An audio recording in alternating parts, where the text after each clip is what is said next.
ছিলেন। কোন নবী যে জালেম ছিলেন, তারা হিন্দু বৌদ্ধ খ্রিস্টান কীট পতঙ্গ জীব বজীব সকল প্রতি তারা কয়েকটি ঘটনা। তাহলে রহমান আল্লাহ ছিলেন, রহমান রহমত আল্লাহ পয়গম্বর করেছিল, রহমান আল্লাহর প্রিয় বান্দাদের ছিল। ওয়াতাওয়াসাউ বিল মারহামা, আল্লাহ কোরআন বলেছে এরা হচ্ছে একে অপরের প্রতি রহমশীল। সুবহানাল্লাহ। অতএব সামাজিক সম্প্রীতি, মুমিন মানে হচ্ছে রহমশীল, ইমানদার মানে হচ্ছে দয়াবান, ইমানদার মানে হলো আরেকজনের প্রতি সে করুণাশীল। কারণ আল্লাহ রহমান, রহমান, ইমানদাররা হচ্ছে রহিম, তারা হচ্ছে দয়াবান। আল্লাহ রহমান, রাসূল মুহাম্মদ লিল আলামিন, আর ইমানদাররা হচ্ছে রহিমুল কলব, তাদের উপর দয়াবান নর। এই জন্য আমাদেরকে আল্লাহর কোরআন এবং হাদিস সামাজিকভাবে একে অপরের প্রতি দয়াবান হওয়ার জন্য, একে অপরের প্রতি দয়াশীল হওয়ার জন্য নির্দেশনা।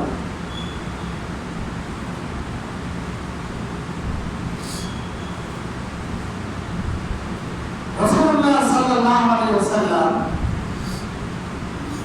এই সমাজের মধ্যে যারা থাকে, সমাজের মধ্যে আমাদের মুসলিম থাকে, সমাজের মধ্যে আমাদের অমুসলিম থাকে, আল্লাহ রাসূল বলেন যে সকলের প্রতি সামাজিক, এরা সমাজে একটা নাগরিক সদস্য হিসাবে সকলে তোমাদের সমাজের অধিকার পাওয়ার জন্য ইসলামের যে, কোরআন এবং হাদিসের যে, আল্লাহ রাসূলের যে আদর্শ নমুনা এই পৃথিবীতে কেউ দেখাতে পারে নাই, পারবে না, পারবে না। সুবহানাল্লাহ। রাসূলুল্লাহ সাল্লাল্লাহু আলাইহি ওয়াসাল্লাম মক্কা থেকে মদিনায় হিজরত করলেন। তিনি প্রথম যে কাজটা করলেন, মদিনার আপনার জনতাকে নিয়ে, বসবাসরত সকল নাগরিকদেরকে নিয়ে তিনি একটা মদিনা সফর করলেন। শিক্ষিত লোকেরা সবাই জানেন মদিনা সফরের মধ্যে ইহুদিরাও ছিল, খ্রিস্টানরাও ছিল, মদিনায় বসবাসরত সবাই ছিল, মুসলমানরাও ছিল। এই চুক্তির মধ্যে অন্যতম চুক্তি ছিল যে মদিনার নাগরিক হিসাবে মুসলমানরা নাগরিক যে অধিকার ভোগ করবে, মদিনায় বসবাসকারী সকল অধিবাসী সেই নাগরিক অধিকার ভোগ করবে। সুবহানাল্লাহ। মুসলমানদের জন্য একরকম নাগরিক অধিকার, যে হিন্দুদের জন্য একরকম নাগরিক অধিকার, খ্রিস্টানদের জন্য একরকম নাগরিক অধিকার। এক কথা মুহাম্মদ রাসূলুল্লাহ সাল্লাল্লাহু আলাইহি ওয়াসাল্লাম সংকলন করেন। তিনি বলেছেন এখানে কেউ কায় মদিনা আক্রমণ সময় অক্ষমুক্ত, মদিনা আক্রমণ করার জন্য যদি কেউ আসে ঐক্যবদ্ধভাবে আমরা তা হিন্দু যে এখানে মুসলিম অমুসলিম সবাই মিলে আমরা তা প্রতিরোধ করি। মদিনায় বসবাসরত যারা এই চুক্তির অধীনে কেবল কারণ ধন, জান, মাল, সম্পদের উপর আমরা আক্রমণ করব। সুবহানাল্লাহ। আল্লাহ রাসূল সাল্লাল্লাহু আলাইহি ওয়াসাল্লাম যে এজন্য আমাদের সমাজে যারা থাকবে, মুসলিম হোক অমুসলিম হোক, সামাজিকভাবে যে অধিকার, রাষ্ট্রীয় যে অধিকার দিয়েছে, এই অধিকার নাগরিক অধিকারের ক্ষেত্রে সবাই সমান। এটাই হচ্ছে ইসলামের নীতি। মুসলমান যারা আবার আমার ইমানি হিসাবে, তারা আবার আরো কিছু ইমানের সম্পর্ক বেশি পাওয়া। তাই আমাদের সমাজে আমরা মুসলমানরা কি জায়গাতে অবস্থান আছে, রাষ্ট্রের এরা আমাদের রাষ্ট্রের নাগরিক হিসাবে এরা আমাদের নাগরিক সবার অধিকার ভোগ করবে। সংখ্যা লঘু, এটা আমরা যারা আগে বললাম, আপনারা শুনেছেন আমাদের ভাষায় সংখ্যা লঘু সংখ্যা কোনো শব্দ, সবাই বাংলাদেশের নাগরিক। ইমানের দিক থেকে আমি মুসলমান, আমি হিন্দু, ধর্মের ব্যাপারে আমার আপনার উপর কিন্তু নাগরিক হিসাবে একটা দেশের নাগরিক সবাই সমান নাগরিক, এটা খুব করবে, এটা রাষ্ট্রীয় সংবিধানিকার এবং কোরআনের হাদিসে নির্দেশনা বলে। তাই আমরা যে জায়গায় অবস্থান করি, যে সমাজে অবস্থান করি, আমাদেরকে কোরআন হাদিসের নির্দেশনা দেশের নির্দেশনা আমাদের মেনে চলতে হবে। এই জন্য আমরা সামাজিক সম্প্রীতি এটা যদি রক্ষা করি, তাহলে আল্লাহ রাসূল বলছেন এটা কিরকম সমাজ হবে, সমাজের শক্তি বৃদ্ধি পাবে, সমাজের শক্তি বৃদ্ধি পাবে, রাষ্ট্রের শক্তি বৃদ্ধি পাবে। আল্লাহ রাসূল বলেছেন হাদিসে, তারাল মুমিনিনা ফি তারাহুমিহিম ওয়া তাওয়াদ্দুহিম, রাসূল বলেন ইমানদারদেরকে একে অপরের ভালোবাসায় দয়া মায়াতে তোমরা একটা শরীরের মতো দেখবে, একটা ঘরের মতো দেখবে। শরীরের একটা অঙ্গ যদি বিকৃত হয়, সারা অঙ্গ বিকৃত হয়। কষ্ট পেয়েছে হাত আর অশ্রু যে পানি বাহির হয় কাঁদে, সুবহানাল্লাহ। চোখে আঘাত পেয়ে শুধু চোখ থেকে পানি বের হয় না, পায়ে আঘাত পেয়েছে চোখ থেকে পানি বের হয়। এজন্য সমাজের একটা চিত্র আল্লাহ রাসূল বলেন, রাসূল বলেছেন সমাজের সম্পর্কে তাদের সম্পর্ক হবে একটা যে ঘরের মতো, ঘরের একটা অংশ আর একটা অংশকে শক্তিশালী, একটা অংশ দুর্বল হয় আর একটা অংশ দুর্বল হয়। তাই ইসলাম যে সামাজিক সম্পর্ক, সামাজিক যে সম্প্রীতি, এটার বিষয়কে অত্যন্ত বেশি গুরুত্ব দিই। আজকে সমাজের উপস্থিতি, তাই এই সামাজিক সম্পর্ক বিনষ্ট কেন হয়, তার মূল কারণ অনেকগুলো কারণের মধ্যে বর্তমান প্রেক্ষাপটে মূল কারণটা হচ্ছে, মৌলিক কারণটা হলো যে সমাজের মধ্যে একজন আরেকজনের প্রতি যখন জুলুম করে, জুলুমের কারণে সামাজিক সম্প্রীতিটা নষ্ট হয়। অত্যাচার করলে, নির্যাতন করলে, এই নির্যাতনে যদি আরেকজন সমাজের লোকেরা আগেও বলে যেটা যদি প্রতিহত করা না হয়, তখন সামাজিক সম্পর্ক নষ্ট হয়ে যায়। আমাকে জুলুম করতেছে একজন, আপনি দেখে রইলেন, তাহলে এখন আমার কারণে আমার সাথে সম্পর্কিত সকল লোকের সাথে আপনার সম্পর্ক নষ্ট হয়ে যায়। এবং এটার কারণে এই রোগটা ভাইরাসের মতো ক্রমান্বয়ে ছড়িয়ে পড়ে। এটাকে একজন করার কারণে আরো 10 জন এই কাজ উৎসাহিত হবে। সমাজের সম্পর্ক নষ্ট করার জন্য বেশি লোক থাকে না, কয়েকজন কাজটা করে অন্যরা এক কাজে যে কেহ সমর্থন দিয়া, কেহ কথার মাধ্যমে, কেহ বাধা না দিয়া এই কাজের মধ্যে সমর্থন যোগায়, তখন এটা ব্যাপকতা করা হবে। অন্য একটা জুলুম আগে বলেছি, জুলুম সম্পর্কে স্পেশাল আমি আলোচনা করেছিলাম। জুলুম বিষয়টা একটা মারাত্মক বিষয়। আল্লাহ কিছু অপরাধকে দুনিয়াতে শাস্তি দেন, কিছু অপরাধের শাস্তি আল্লাহ দুনিয়াকে দিয়ে দেন, দুনিয়াতে না দিয়ে আল্লাহ তাকে ক্ষমা দেন না, জুলুমের পরিণাম অনুযায়ী। এর মধ্যে 1 নম্বর বলেছিলাম মা বাবার নাফরমানি যারা করে, মা বাবার সাথে যারা বেয়াদবি করবে, তাদেরকে বেয়াদবির শাস্তি মৃত্যুর আগে দুনিয়াতে মুক্ত করাবেন না, অনেকবার বলেছি। মা বাবার সাথে যারা বেয়াদবি করবে, তাদের সেই শাস্তি, বেয়াদবির শাস্তি দুনিয়াতে ভোগ করে যেতে হবে। আল্লাহ আপনাকে ক্ষমা দেবেন, একটা দুনিয়াতে কিছু দেখাবে, তওবা করলে, মাথা মাফ করলে হয়তো আপনি মাফ পেতে পারেন, না হয় দুনিয়ার শাস্তির পাশাপাশি কবরে এবং আসলেও আপনার আমার জন্য অনেক বড় শাস্তি অপেক্ষা করতে পারে না। আরেকটা শাস্তি হবে যে জুলুম, যারা মানুষের উপর জুলুম করবে, অত্যাচার করবে, সামাজিক সম্পর্ক নষ্ট করবে বিভিন্ন কারণে। আল্লাহ কোরআন বলছে, وَمَن يَظْلِم مِّنْهُمْ نُذِقْهُ عَذَابًا كَبِيرًا। তোমাদের মধ্যে যারা মানুষের উপর জুলুম করবে, আমি তাদেরকে বিরাট বিরাট কঠিন কঠিন শাস্তি দেব। রাসূল বলেন, মা মিন যামবিন আ'আদারু আন ইউ'আক্কিদা আল্লাহু লিসাহিবিহি আল-উকুবা ফিদ দুনিয়া মা'a ইউতাখিরু লাহু ফিল আখিরাহ মিনাল বাগি ওয়া কাতিআতির রাহিম। এমন কোন গুনাহ নাই যেগুলোর শাস্তি আল্লাহ দুনিয়াতে তাড়াহুড়া করে দেন না, খুবই তাড়াহুড়া করে দেন, অর্থাৎ মৃত্যুর আগেই দেন। একটা হচ্ছে যে মানুষের উপরে জুলুম অত্যাচার, আরেকটা যে বলছিলাম সম্পর্ক আছে মা বাবার সাথে, বন্ধু বান্ধবের সাথে অন্যায়ভাবে সম্পর্ক আছে। শাস্তিগুলো আল্লাহ রাসূল বলেন খুব দ্রুত গতিতে আল্লাহ দ্রুততাটা আল্লাহ জানান কতদিন। আল্লাহ কোরআন অনেক সময় বলছে একখান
বিষয় হচ্ছে যে আমাদের জুলুম করা, একে অপরের প্রতি জুলুম করা, জুলুমের কারণে সামাজিক সম্প্রীতি সামাজিক সম্পর্ক নষ্ট হয়।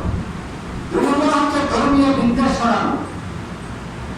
ধর্মীয় বিদ্বেষ ছড়ানো আমি আগে বলেছি আল্লাহ রাসূল মদিনায় যাওয়ার পরে সকল ধর্মের মানুষকে ধর্মীয় স্বাধীনতা দিয়েছেন, যার যার ধর্ম তার শেষে অনুযায়ী পালন করি।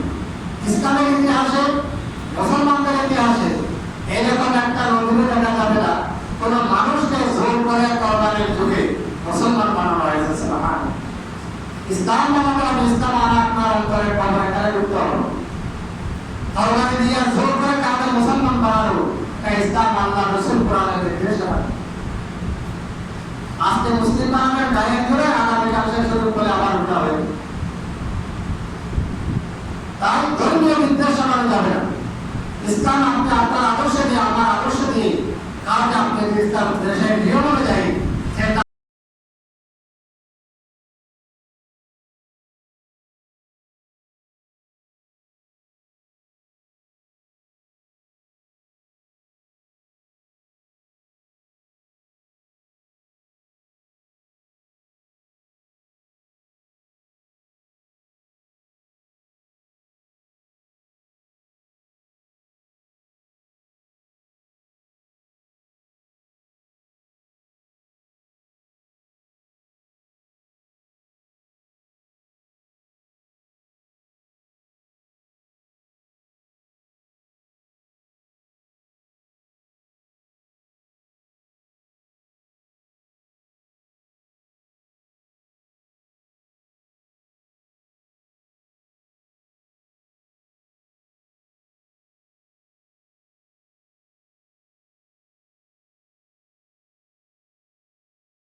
একটা বেশবা খরগোশকে একটা নেকড়ে তাড়া করছিল।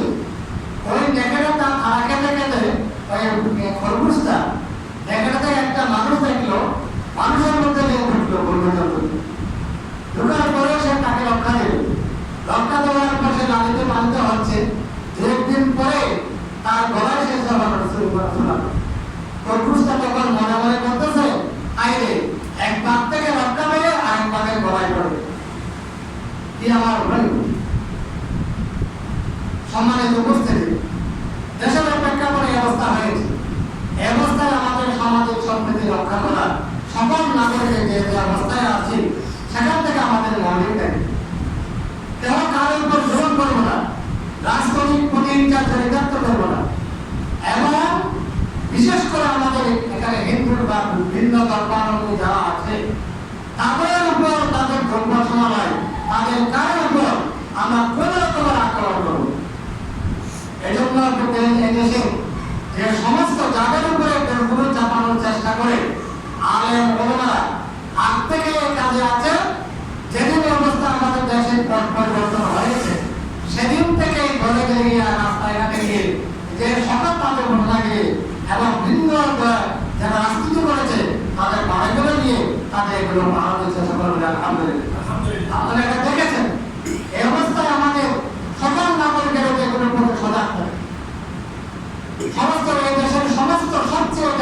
পরাজিত হয়েছে, কোনো কথা বলতে পারে নাই। তারাই বলেছে আমরা সবকিছু আমরা মাফ করে দিলাম। সুবহানাল্লাহ। আল্লাহ রাসূল সাল্লাল্লাহু আলাইহি ওয়াসাল্লাম বিদায় হজ্জের ভাষণে, বিদায় হজ না মক্কা বিজয়ের দিন, মক্কার কাফেলা যে উৎকণ্ঠায় ছিল বলা যায় না, সবাই বাড়ি ঘর ছেড়ে পাহাড়ের মধ্যে পাড়ি দিচ্ছিল। একটা আমি কিতাবে পাই না, একজন বড় আলেমের আলোচনা শুনছিলাম, অনেক কাটাকাটি করেছি, কোনো কিতাবে এখনো পাই নাই, যে উনি আলোচনা করছেন, কিন্তু একটা শিক্ষণীয় বিষয় যেভাবে একজন বৃদ্ধ মহিলা যে তার যে সবকিছু নিয়ে মোটামুটি পাহাড়ে চলেন সামনে পড়েছে মুহাম্মদ রাসূলুল্লাহ সাল্লাল্লাহু আলাইহি ওয়াসাল্লাম। উনি বলছেন, মা কোথায় যাচ্ছেন? এখানে শুনো নাই আব্দুল্লাহর ছেলে মুহাম্মদ বিজয় বেশে মক্কায় ঢুকেছে, না জানি কি অবস্থা মক্কার লোকদের সাথে করে। আমরা তাকে কত কষ্ট দিয়েছি, কত অত্যাচার করেছি, যে আজকে সেই প্রতিশোধ নেই, তার বয়ে তার লোকদের বয়ে আমরা বাইরের ছেড়ে পাহাড়ে চলে যাচ্ছি। তো বলে আমার সে বলেন যে কাকে তোমার পূজাটা বা তোমার পূজাটা আমাকে দাও, যে কেন তুমি প্রত্যেকে আসলে। তখন আল্লাহ রাসূল তাই বুড়ি মাতার পূজাটা দিলেন, যেতে যেতে অনেক দূর চলে গেল, যে মা চলে আর বাবা যেতে হবে না, আমার প্রতিবেশী লোকেরা এখানে আছে, আমি এখানে যাবো। আল্লাহ রাসূল তখন তার যে পূজাটা তাকে দিলেন। ওই বৃদ্ধা মহিলা এখন বললেন, যে বাবা এখন তো তুমি বিপদের সময় সাহায্যটা তুমি করেছ, তুমি কি তোমার পরিচয়টা একটু দাও না। তখন বুড়ি আল্লাহ রাসূল বলছেন যে মুহাম্মাদের বয়ে তুমি বাড়ি ছেড়েছ, এই পাহাড়ে চলে এসেছ, সেই মুহাম্মদ আমাদের মুহাম্মদ রাসূলুল্লাহ সাল্লাল্লাহু আলাইহি ওয়াসাল্লাম। মহিলাটা খেলে দিয়ে বড় আওয়াজে বললেন, বড় করে চিৎকার করে বললেন, অনুরাগে কাঁদতে গেলেন, ডাক দিয়ে বললেন, হে পাড়া বন্ধুদের সরে চলে এসো, এতদিন আমরা যা শুনেছি মিথ্যা শুনেছি, এতদিন আমাদেরকে যা বলা হয়েছে মিথ্যা বলা হয়েছে, তোমরা চলে আসো, চলে আসো, যে সবাই মিলে আমরা কল্পনা করেছি লা ইলাহা ইল্লাল্লাহ মুহাম্মাদুর রাসূলুল্লাহ। আজকে আমাদের সেই আদর্শই দেখাতে হবে। নতুন প্রজন্মের আলেম আমাদের এই আদর্শ দেখে নেন, তাদেরকে আমাদের এই আদর্শ ক্ষমার মনোভাব দিয়ে আমাদের দেখাতে হবে, এটাই আমাদের জন্য আদর্শ। এই জন্য আজকে আলেম ওলামারা মিছিল মিটিং পর্যন্ত অনুমতি দিচ্ছে। সম্মানিত ভাইরা, আমরা সবাই বলছিলাম যে আমাদেরকে আপনারা জানেন আজকে প্রশাসন সম্পূর্ণ আলেম ওলামা মুখে হয়ে গেছে, তাদের চরিত্রে অবহিত হচ্ছে আমাদের, আমরা তাদেরকে নিশ্চয়তা দিই। আমাদের পাশে এখন যে যেখান থেকে আছে, আমাদের সামাজিক সম্প্রীতি রক্ষা করা, মুসলমানের চরিত্র, এটা আমাদের রক্ষা করতে হবে। কেউ তারা ধন সম্পদের উপর আমরা আক্রমণ করবো না, কেউ তারা বাড়ি করে আক্রমণ করবো না, অমুসলিম মুসলিম কারো স্থাপনে আমরা আক্রমণ করবো না। এরপরে বিশেষ করে মুসলিমদের নিরাপত্তা বিধান আমাদের করতে হবে। একটা আন্তর্জাতিক মহল সবসময় আপনারা চলে আসেন যে সম্পদের ইচ্ছা থাকে আমাদের সামাজিক সম্প্রীতির দেশ, যে ধর্মীয় সাম্প্রতিক দেশকে একটা ধার্মিক যে সাম্প্রতিক দেশে করার জন্য এই ব্যাপারে আমাদের সকলকে সজাগ থাকতে হবে। কেন যদি জায়গায় এগিয়ে আছে, যে যেখানে কথাগুলি বললাম এইটুকু নষ্ট করার চেষ্টা করে, আমি দেশের নাগরিক হিসাবে, আমি সমাজের একটা হিসাবে তাকে সেখানে প্রতিহত করতে হবে। আল্লাহ আমাদের সকলকে আমাদের এই সুন্দর এই অবস্থানকে যে ধরে রাখে উত্তরোত্তর দেশকে আরো উন্নত নিয়ে যাওয়ার জন্য আমাদের তৌফিক দান করুন। সকলে আমিন। ওয়া মা তৌফিক ইল্লা বিল্লাহ। কবুল করুন সালাত